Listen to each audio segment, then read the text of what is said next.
this subject of trauma, I wanted to reflect on motherhood and developmental trauma in relation to matrescence.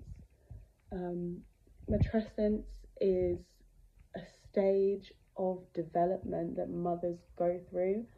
So we've all heard of the 3 trimesters, right? And some of us have heard of the 4th trimester after giving birth, that period where you have your newborn and you're adjusting to motherhood.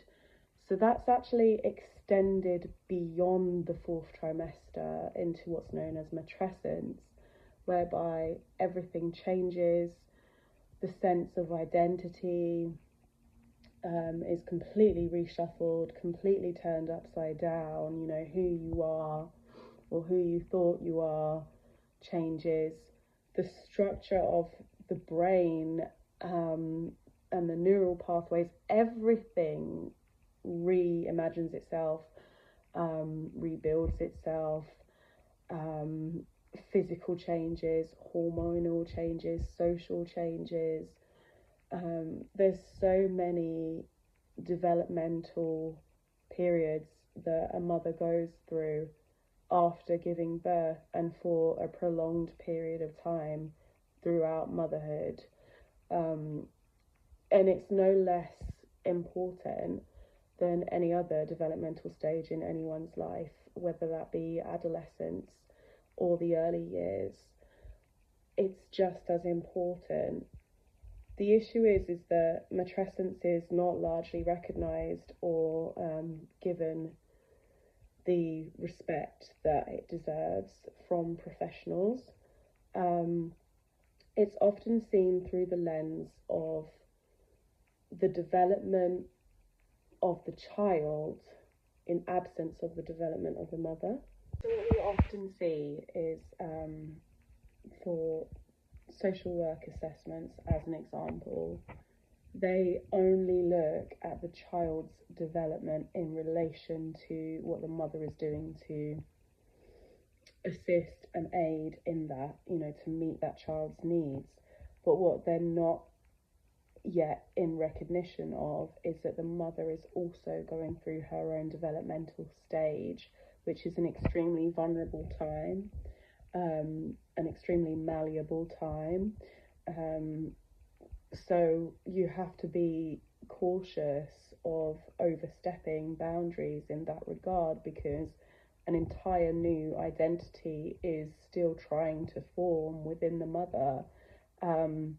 It is true that that's largely a component of the relational aspect between the mother and child. They develop in parallel together, and that relationship that's formed help one another just as much as in the womb. For example, when a mother gets sick and she's pregnant, the baby, whilst in utero, can help aid in the healing process and vice versa. So this is actually the same even outside of utero, in that relationship is extremely delicate, extremely sacred even, and something that aids through the process of development. What often happens though is that mothers are dismissed in that developmental stage, especially mothers who are younger, teenage mothers, young mothers.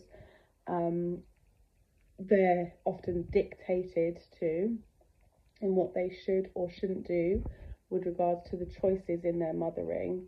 And this encroaches upon the relational aspect between mother and child, and can actually hinder the growth and development of the mother as she navigates matrescence.